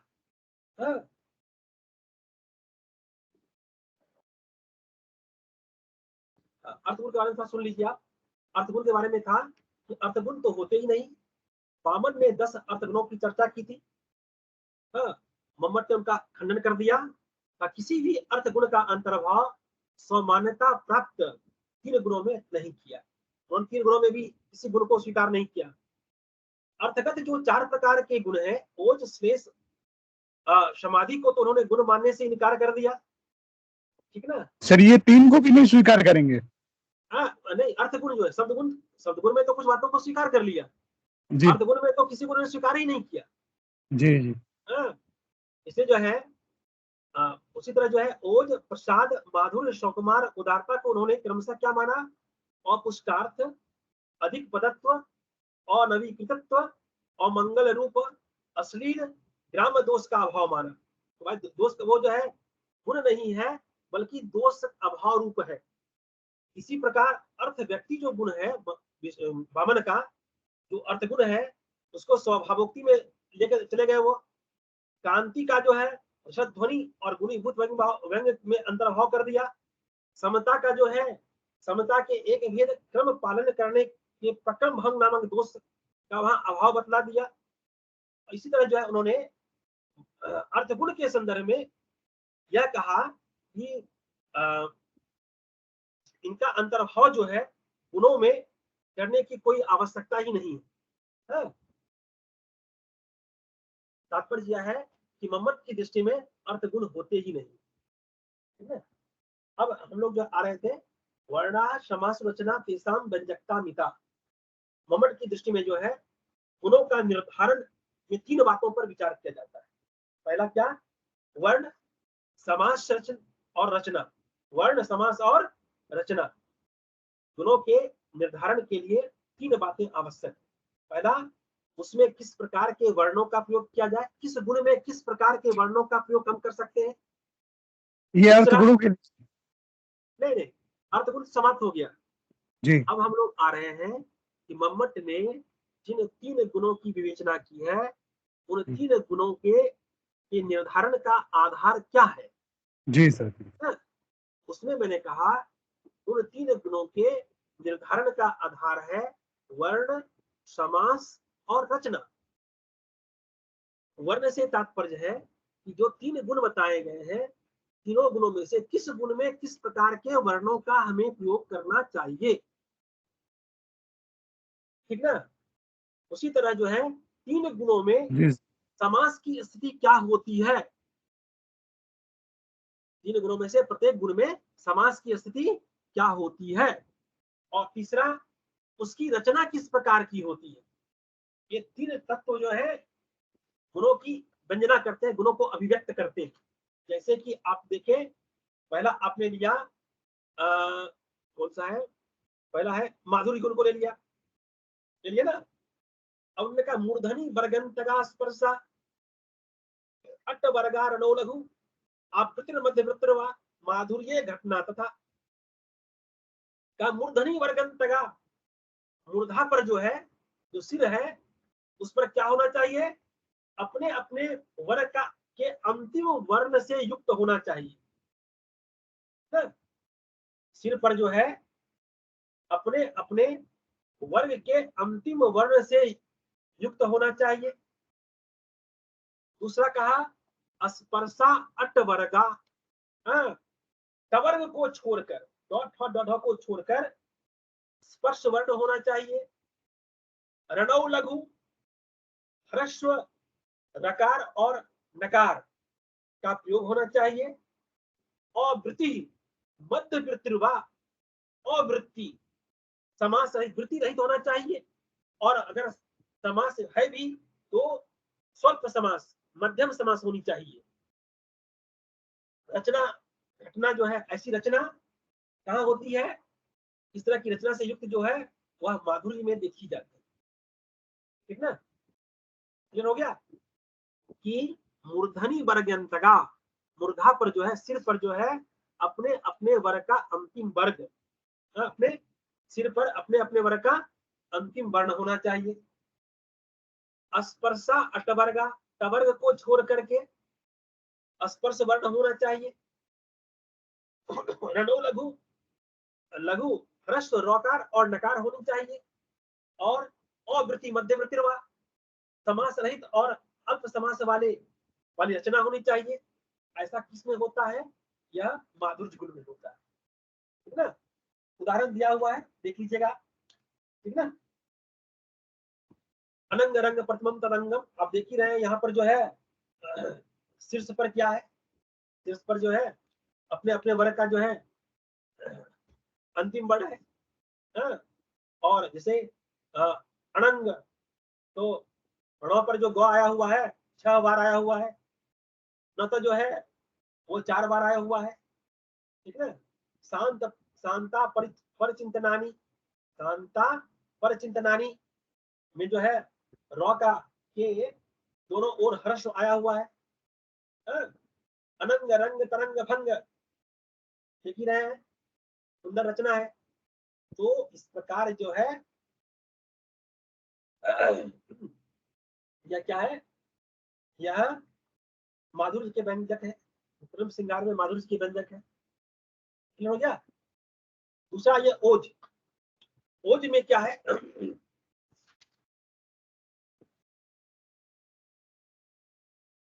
योग आद्य तृतीयाभ्याम अंतयो रेन तुल्यो तादिस्तो वृत्तिर्दैने गुंपुद्धत ओजस्वी। जाते हैं ओज गुण में क्या है कि अपने अपने वर्ग के प्रथम और तृतीय वर्णों के साथ उसके बाद के वर्णों का व्यवधान रहित योग होना चाहिए।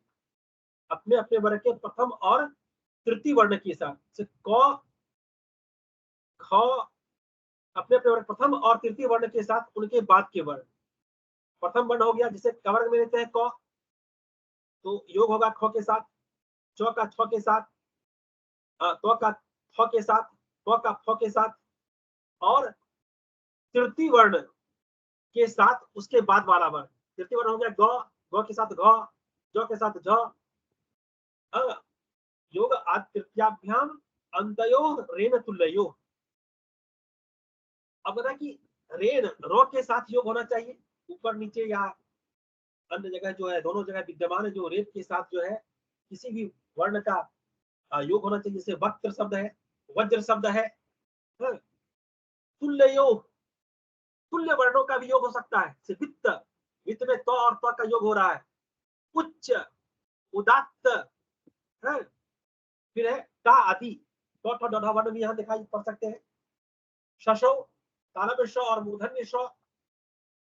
और यहाँ जो है समास दीर्घ समास होगा और रचना थोड़ी उद्धत होगी, कठोर होगी। यह जो है ओज क्या गुण है। और उसी तरह जो है तीसरा प्रसाद गुण है। प्रसाद गुण के बारे में कहा गया है कि सुनते ही क्या होता है, श्रुति मात्र शब्दार्थु, सुनने मात्र से है शब्द से अर्थ की जहां प्रतीति हो जाती है, वह सब वर्णों, समासों और रचनाओं में रहने वाला गुण है, ठीक है। तो यह है प्रसाद गुण, ये 3 गुण। तो जो है आपका आपका जो है इसमें कई बातें जो है समाप्त हो गई। क्या क्या समाप्त हो गया इसमें? पहला जो मैंने समाप्त किया कि गुण और अलंकार का भेद, गुण का स्वरूप, गुण का भेद है, 10 गुणों का 3 गुणों में समाहार, और जो तीनों गुणों के निर्धारक है, उसकी चर्चा हमने आपसे कर ली। संघटना और गुण के संदर्भ में हमने पहले भी चर्चा की है। इस तरह जो है ये पक्ष आपका समाप्त होता है, ठीक है। जी सर। शब्द गुण और शब्दालंकार और अर्थालंकार, ठीक है।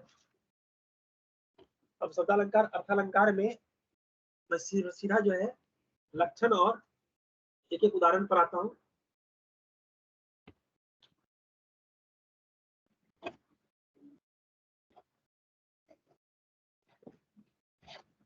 सबसे पहले अलंकार तो जानते ही, समझ ही गए हम अलंकार क्या है। जी सर। इसके बाद जो है दोनों में शब्दालंकार और अर्थालंकार को अलग करने का जो अलग करने की जो विभाजक रेखा है उसको भी आप जानते हैं, जिसको आपने जी शब्द परिवर्तन सहत्व और शब्द परिवर्तन असहत्व, इसकी चर्चा मैंने काफी की क्लास जी में। हाँ, जी जो सर। शब्द के परिवर्तन को सह ले वह अर्थालंकार, और जो शब्द के परिवर्तन को सहने में असमर्थ हो, अक्षम हो, वह शब्दालंकार होता है, ठीक ना। मम्मट ने जो है इसमें अपने ग्रंथ में 6 शब्दालंकार, 61 अर्थालंकार और 1 उभयालंकार की चर्चा की है। इन्होंने जो है वक्रोक्ति, अनुप्रास, यमक, श्लेष, चित्र और पुरुषोदाभास अलंकार को जो है की चर्चा शब्दालंकार में की है। ठीक, अब आते हैं जी सर। एक एक करके आते हैं। पहला जो है आपका वक्रोक्ति। वक्रोक्ति।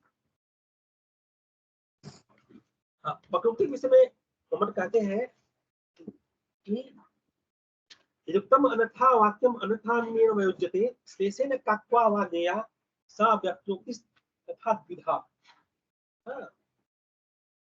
तात्पर्य यह है कि वक्ता द्वारा अन्य प्रकार से अन्य अर्थ में कहा हुआ वाक्य बोधा या श्रोता के द्वारा श्लेष अथवा काकू। काकू क्या होता है? ध्वनि विकार है, ध्वनि का विकार है, बोलने का ढंग है के कारण अन्य प्रकार से ग्रहण कर लिया जाता है। जो है वक्ता के अभिप्राय से भिन्न, या वक्ता और श्रोता है। वक्ता जो बोलना चाहता है और जो कुछ उसका अभिप्राय निकल रहा है, श्रोता उसको अन्य रूप में ग्रहण कर लेता है और उसका कारण क्या होता है? या तो श्लेष होता है या काकू होता है। क्लियर हो गया? वक्ता जी सर। प्रकार से अन्य अर्थ में कहा हुआ वाक्य बोधा या श्रोता के द्वारा जो है श्लेष अथवा बोलने के ढंग के कारण उसे अन्य रूप में ग्रहण कर लिया जाता है। ठीक है? और इस दृष्टि से जो है वक्रोक्ति 2 प्रकार का होता है, श्लेष से और काकू से। एक उदाहरण आप देख लीजिए, क्या है इसका उदाहरण? अब कह रहा है कि नारी नाम अनुकूलम आचरसी चेत जानासी कश्चेतनो। ठीक ना? पहला व्यक्ति कह रहा है, बोलने वाला कह रहा है, यदि तुम नारियों के अनुकूल चलते हो तो ज्ञानवान हो। तो नारी नाम, ये तो बोला नारियों के संदर्भ में, और सुनने वाला ने क्या समझा? नो अरिनाम। हाँ, नो अरिनाम। ठीक ना? तो नो अरिनाम अनुकूल आचरसी, कि कौन चेतन है जो विपरीत चलने वालों को प्रिय करता है। नो अरिनाम। फिर पहला व्यक्ति कहता है वामानाम प्रियम आददति। तो यहाँ पर पहले याद देख लीजिए, यहाँ उदाहरण में क्या है? पहले वक्ता ने नारी नाम जो है स्त्री अर्थ के अर्थ में प्रयुक्त किया, नारी नाम, और सुनने वाला वक्ता ने, जो श्रोता था, उसने क्या किया? नो अरिनाम। इस रूप में जो है नो को अलग कर दिया और अरिनाम को अलग कर दिया। इसका अर्थ हुआ यदि तुम शत्रुओं के अनुकूल आचरण करते हो, ठीक ना, तो बुद्धिमान हो। क्या हो गया ना? नारी नाम अनुकूलम आचरसी, ये वाक्य है। बोलने वाला कह रहा है यदि तुम नारी के अनुकूल आचरण करते हो, ठीक ना, और सुनने वाला ने क्या किया? जो दूसरा व्यक्ति था उसने क्या किया? उसको खंडित कर दिया, काट दिया, और कहा कि नो को अलग कर दिया और अरिनाम को अलग कर दिया, और कहता है कि यदि तुम शत्रुओं के अनुकूल आचरण करते हो तो तुम बुद्धिमान हो। फिर कहता है दूसरा व्यक्ति का, फिर लोग कहता है कि कौन चेतन वामो अर्थात विपरीत चलने वालों का प्रिय करता है। यहाँ वामानाम शब्द आया हुआ है, ठीक है? अब वामानाम जो है इसके भी 2 अर्थ होते हैं। वामानाम का अर्थ हो गया विरोधी या शत्रु, और वामा जो है स्त्री को भी कहते हैं। तो जो पहला वक्ता है वह जो है वामानाम का प्रयोग जो है वो कर रहा है विरोधी या शत्रु पक्ष में कर रहा है, लेकिन सुनने वाला व्यक्ति जो है, जो दूसरा व्यक्ति है, वह जो ग्रहण कर रहा है वह अवला पद से, अवला के रूप में इसको ग्रहण कर रहा है। ठीक है? नहीं, तो दूसरा व्यक्ति जो है उसको स्त्री के रूप में इसका प्रयोग कर रहा है। तो क्लियर हो गया।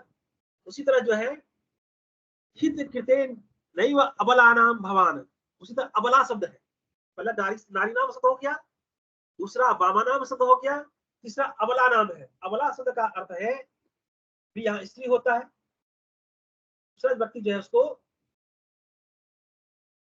अबला का अर्थ समझता है जो बल से रहित है, ठीक ना। तो इस तरह से जो है बला भाव प्रसिद्धात्मना पद का प्रयोग दोनों में, ठीक है। इस तरह जो है आप देख रहे हैं कि एक ही शब्द के श्लेष के द्वारा दो दो अर्थों को यहाँ पर ग्रहण किया जा रहा है। बोलने वाला किसी अन्य अभिप्राय से बोल रहा है और सुनने वाला जो है दूसरे अर्थ में उसको समझ रहा है। अतः यह क्या है, श्लेष वक्रोक्ति का उदाहरण है। यहाँ पर नारी नाम आपने देखा, वामा नाम देखा, तो अबला नाम देखा, तो इन पदों से जो है यह स्पष्ट होता है। दूसरा है अनुप्रास अलंकार। अनुप्रास में क्या है कि वर्ण साम्य अनुप्रास, वर्णों की जो समानता है, वर्णों की जो आवृत्ति है उसको अनुप्रास कहते हैं। और वर्णों की समानता या तो ये जो वर्णों की समानता या आवृत्ति है उसके संदर्भ में वट कहते हैं स्वर वही सादृश्य अपनी। यहाँ पर क्या होना चाहिए,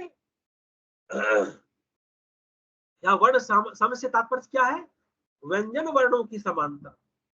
उसमें जो है स्वर का जो है व्यवधान नहीं होना चाहिए। स्वर वय सादृश्य अपनी, स्वर के वय सादृश्य होने पर जो व्यंजन की सादृश्यता है, व्यंजन वर्णों की समानता है, वह जो है आपका वर्ण साम्य कहलाता है ना।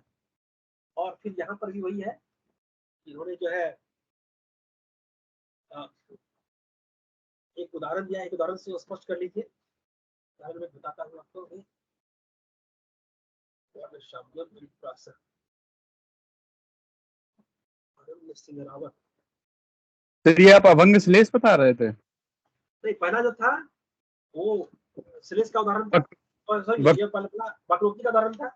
जी सर। ठीक ना। दूसरा जो ये था ये अनुप्रास का जो है लक्षण था, वर्ण साम्य अनुप्रास। उसके प्रतिभाग में कहा गया है स्वर वही सादृश्य अपनी व्यंजन सदृशत्वम वर्ण साम्यम। वर्ण साम्य से क्या तात्पर्य है, वही वर्णों की समानता। पहला जो था वो सभंग श्लेष का जो है, सभंग श्लेष रूपी जो है वक्रोक्ति का उदाहरण था। अब देखिए यहाँ पर है वर्णों की समानता अनुप्रास। तो स्वर वही सादृश्य अपनी, स्वर की जो है स्वरों का भेद होने पर जो व्यंजनों की समानता है वह क्या है, वर्ण साम्य कहलाता है। इसके दो प्रकार होते हैं, क्षेत्रगत और वृत्तिगत। तो अभी प्रकार में तो मैंने भेज ही दिया आपको, मटेरियल्स काफी आपके पास में। मैं एक उदाहरण देता हूँ जो किसका है, जो आपको छेकानुप्रास का है, ठीक है ना। छेकानुप्रास में क्या होता है, यहाँ पर अनेक व्यंजनों का जो है एक बार आवृत्ति में प्रयोग होता है। उदाहरण है तो वर्णों का होगा। यहाँ पर जो है पता ना, सो अनेक सकृत पूर्व, अनेक वर्णों का एक बार जो आवृत्ति रूप साम्य है वह छेकानुप्रास कहलाता है। उदाहरण है ततो वरुण परस्परि स्पंदो मन्नी कृत बपु ससी दध्रे काम परीक्षामो कामनी गंड पांडुता। ये ना, तो इसमें आप देखिए, इसमें जो है आपको कहाँ मिल रहा है बताइए। यहाँ पर आप देख रहे हैं इसमें स्पंद शब्द है, मंद शब्द है, इसमें नौ दो की जो है अनुवृत्ति हो रही है, आवृत्ति हो रही है। गंड है, पांडु है, इसमें नौ की आवृत्ति हो रही है। इसी तरह जो है तो की भी जो है तो कृत पांडुताम आदि शब्दों में तो की भी अनुवृत्ति आवृत्ति हो रही है। परिस्पंद बपु परीक्षाम पांडुताम में जो है प की भी आवृत्ति हो रही है, ठीक है। मंदी काम परीक्षाम आदि में मो आदि की भी आवृत्ति हो रही है। आप देख रहे हैं यहाँ पर जो है अनेक वर्ण का एक बार, जैसे 9 2 9 2 को आपने देखा, एक बार आवृत्ति हो रही है। यह छेकानुप्रास का उदाहरण है या अनुप्रास का उदाहरण है। उसी तरह जो है अनुप्रास के बाद आप आ जाइए यमक में। यमक कहता है अर्थे सत्यर्थ भिन्नानाम वर्णानाम सा पुनः श्रुति यमकम। मिल गया? जी सर, मिल गया। भिन्नानाम वर्णानाम सा पुनः श्रुति यमकम। अर्थ होने पर अर्थे सती अर्थ भिन्नानाम, जो भिन्नार्थक वर्णों की उसी क्रम में पुनः श्रुति जो है वह यमक अलंकार कहलाता है। क्लियर हो गया ना? कि अर्थ होने पर, अर्थ है भिन्नार्थक वर्णों की, भिन्न भिन्न अर्थ वाले वर्णों की उसी क्रम में पुनः श्रुति यमक अलंकार है। उदाहरण इन्होंने दिया कि समर समरसोयम, क्या हुआ है ना? मतलब सर वर्ण डिफरेंट रहते हैं और उनकी आवृत्ति होती रहती है। हाँ, यहाँ पर क्या है, अर्थे सती, अर्थ तो होगा जी, अर्थ भिन्ना नाम, लेकिन जो वर्ण है उनके अर्थ भिन्न भिन्न होंगे, ठीक ना? भिन्न अर्थ वाले वर्णों का जो है अर्थ होने पर, अर्थ है, अर्थ तो रहेगा ही, किंतु अर्थ क्या हो, भिन्न भिन्न होगा। ऐसा नहीं कि एक ही अर्थ होगा। तो भिन्नार्थक वर्णों की उसी क्रम में, जिस क्रम में है उसी क्रम में पुनः श्रुति जो है, पुनरावृत्ति जो है, वह यमक अलंकार कहलाता है। आपको उदाहरण मिल जाएगा, समर समर समर सोयम, है ना? यह राजा क्या है, युद्ध में सर वॉइस नहीं आ रही थी अभी, मुझे वॉइस नहीं आ रही थी अभी आपकी, शायद मेरा नेटवर्क इशू हुआ। अच्छा, यह राजा जो है क्या है, युद्ध में एक रस है। यहाँ समर है और समरस है, ठीक ना? समर और समरस, तो आप देख, समर का अर्थ था युद्ध, और समरस समान रस वाला है। प्रथम समर जो है वो सार्थक है, क्योंकि वहां पर जो है युद्ध अर्थ जो है वो स्पष्ट हो रहा है, किंतु दूसरा जो है समर शब्द जो है वो निरर्थक है। क्यों निरर्थक है? क्योंकि वह जो है समरस शब्द जो है उसका अंश है, ठीक है? तो इसलिए जो है यहाँ पर आपको यमक की प्रतीति हो रही है। ये कहा ना कि अर्थे सती अर्थ भिन्नाना, अर्थ भिन्न होगा, निरर्थक भी हो सकता है। तो शब्द का रिपीटेशन होता है या वर्ण का रिपीटेशन होता है इसमें? यहाँ पर जो है अर्थ भिन्न वर्णों का, अच्छा, अर्थ होने पर भिन्नार्थक वर्णों का उसी क्रम में, लेकिन जो है जब तक जो है अर्थ के लिए जो है अर्थ निकालने के लिए दो शब्द तो लेने पड़ेंगे। तो जैसे कि आपने जो है समर समरस दो शब्दों को ले लिया, समर आवृत्ति हो रही है, लेकिन एक समर जो है वो तो युद्ध अर्थ को प्रकट कर रहा है, लेकिन ये दूसरा जो समर है वो समरस का भाग है, ठीक ना? जब तक वहां पर समरस नहीं आएगा तब तक वह अर्थ की प्रतीति नहीं करा सकता। तो कहने का अर्थ कि पहला तो सार्थक है, दूसरा निरर्थक है, लेकिन क्या है, वो भिन्न भिन्न रूप में वह अपने अस्तित्व को बनाए हुए है। तो यह जो आवृत्ति है, यह आवृत्ति यमक में होती है। इस तरह की आवृत्ति जो है अर्थ होने पर जो भिन्नार्थक वर्ण है उसकी जो है पुनः पुनः आवृत्ति जो है, श्रुति जो है, वह यमक की पहचान है। अब आइए इस पर श्लेष पर। ऐसे ही मैंने इस सबका उदाहरण जब बहुत सा उदाहरण आपको भेज दिया है। श्लेष, जी सर। वाच्य भेदेन भिन्ना यदा युगपद भाषण श्लेषंत समदा श्लेषो असोक्षरादि अक्षरादि सुधा। यह श्लेष जो है साधी श्लेष और आर्थिक श्लेष दोनों की चर्चा मैंने आपसे की है। साधी श्लेष में क्या होता है कि वह जो है शब्द परिवर्तन को स्वीकार नहीं करेगा, ठीक ना। जी वहां पे स्वीकार करता है। वहां स्वीकार कर लेता है। अब क्या है, वाच्य भेदेन भिन्ना, अर्थ का भेद होने से भिन्न भिन्न शब्द एक साथ उच्चारण के कारण, भिन्न भिन्न शब्द जो है एक साथ उच्चारण के कारण जब परस्पर मिलकर एक हो जाते हैं तब वह क्लेश नामक शब्दालंकार होता है। ठीक है ना। वाच्य भेदेन भिन्ना यद युगपद भाषण स्पृशः, एक साथ मिलकर के क्या होते हैं, एक हो जाते हैं। श्री संति शब्दा, जहां पर क्लिष्ट हो जाते हैं, ये मिलकर एक हो जाते हैं, ऐसा जो श्लेष है वह शब्द अलंकार रूप श्लेष कहलाता है और अक्षर आदि के भेद से यह 8 प्रकार का होता है। एक उदाहरण ले लीजिए आप। इस उदाहरण में आप देखिए कि अलंकार संकाकर नरकपालम परिजनो विश्रणांगो वृंगी वसुच वृष एक भवया। अब अंतिम वाक्य में जाइए। विधौ वक्रे मूर्धनि अस्थित गति वयम के पुनरन। अब विधो शब्द है, विधो शब्द जो है वो सप्तमी में है, विधि शब्द से भी सप्तमी में विधो होता है और विधु शब्द से भी सप्तमी में विधो होता है ना। तो अब जो है यहाँ पर अब कहता है विधो, विधु मन चंद्रमा, विधि मन भाग्य। अब विधो वक्रे मूर्धनि, चंद्रमा भाग्य वक्र है तो फिर भाग्य ही जो है वक्र हो जाए तो फिर विधो वक्रे मूर्धनि, तो भाई यह स्थिति जब भगवान कृष्ण की हो सकती है तो हमारी तो औकात ही क्या है। और फिर दूसरी ओर है कि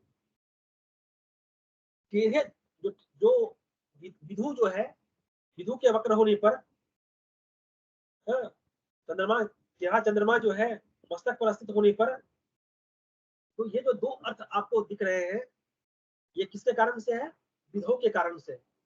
विधो जो शब्द है वो 2 भिन्न भिन्न शब्दों के सप्तमी के एक वचन में आकर के एक हो गया है और 2 अर्थ की प्रतीति कर रहा है, अर्थात सृष्ट हो गया है, मिलकर एक हो गया है। तो इसलिए यहाँ पर जो है आपको श्लेष की प्रतीति हो रही है।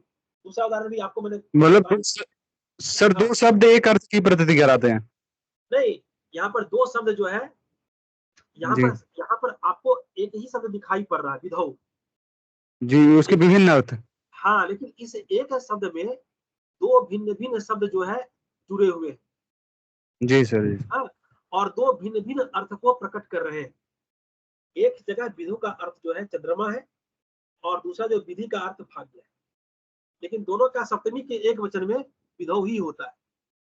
ठीक ना। इसलिए यहाँ पर जो है, यहाँ पर विधु और विधो सृष्ट रूप में आपस में मिल गए हैं, मिल करके विधो के रूप में आपको दिखाई पड़ रहे हैं, लेकिन जो है भिन्न भिन्न अर्थ को प्रकट कर रहे हैं। ठीक ना। जी सर जी। इसी तरह जो अलंकार के संदर्भ में तो मैंने आपको तो एक मटेरियल्स दे दिया पहले ही कि मुझे नहीं लगता कि जी सर बहुत अधिक जानने की इसमें आवश्यकता है। इसमें कोई दिक्कत होगा तो पूछ लेंगे आपसे अब। हाँ, फिर भी जब यहाँ बैठे हैं तो जो है धीरे धीरे जहाँ तक चलता है चला लें। जी सर जी सर। ठीक है। तीसरा जो आपका है, एक है आपका पुनरुक्त पदाभास अलंकार, देख लीजिए, इसको आपने वहां भी पढ़ा होगा, अभिज्ञान शाकुंतलम में भी पढ़ा है आपने, या सृष्टि सृष्टिराद्या में पढ़ा है ना। पुनरुक्त पदाभासो विभिन्नाकार शब्दगा, विभिन्न आकार के शब्दों में रहने वाला, विभिन्न आकार के शब्दों में रहने वाला एकार्थता का अवभाष, मतलब एक अर्थ का, ऐसा लगता है कि एक अर्थ का वह आभास करा रहा है, लेकिन वहां क्या है, विभिन्न आकार के शब्दों में वह दिखाई पड़ रहा है। ठीक ना। हाँ, वह पुनरुक्त पदाभास अलंकार कहलाता है। मतलब विभिन्न स्वरूप के शब्दों में रहने वाला, शब्द विभिन्न है, हाँ, समान अर्थक नहीं है, लेकिन समानता की तरह प्रतीत हो रहा है। ठीक ना। ऐसा जो ऐसी जहां स्थिति होती है वहां पुनरुक्त पदाभास अलंकार होता है। ठीक ना। आपने वहां देखते ही है, या सृष्टि सृष्टिराद्या बहति विदितम,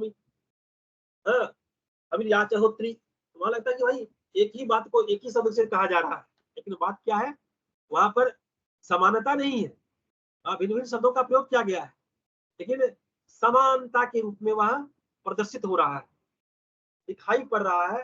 आपको लगता है कि यहाँ पर पुनरुक्ति दोष है, तो पुनरुक्ति की तरह जो है वह दिखाई पड़ रहा है, उसका आभास हो रहा है, इसलिए यह वहां पुनरुक्ति आभास दोष है, पुनरुक्ति आभास अलंकार है।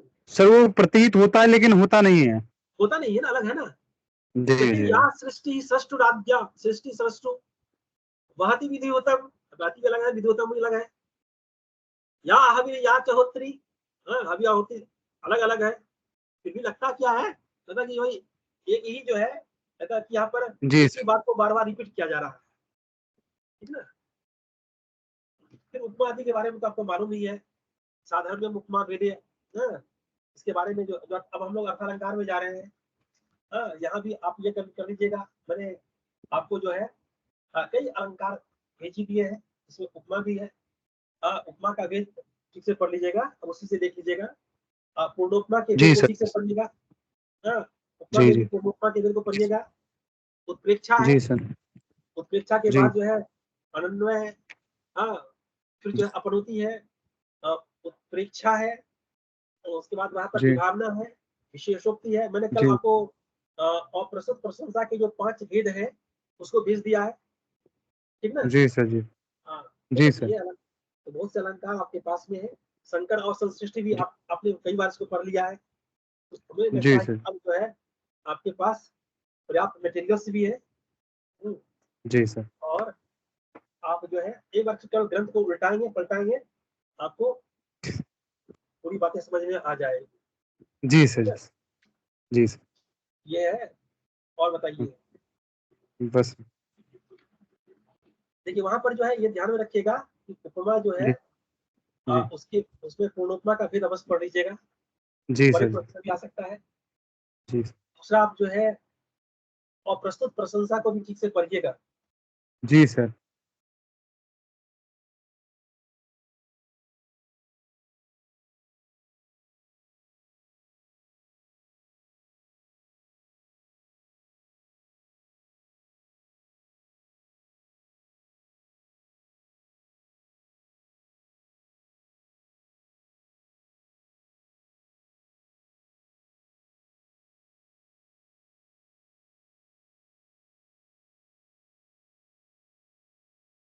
सर वॉइस नहीं आ रही आपकी। Hello hello,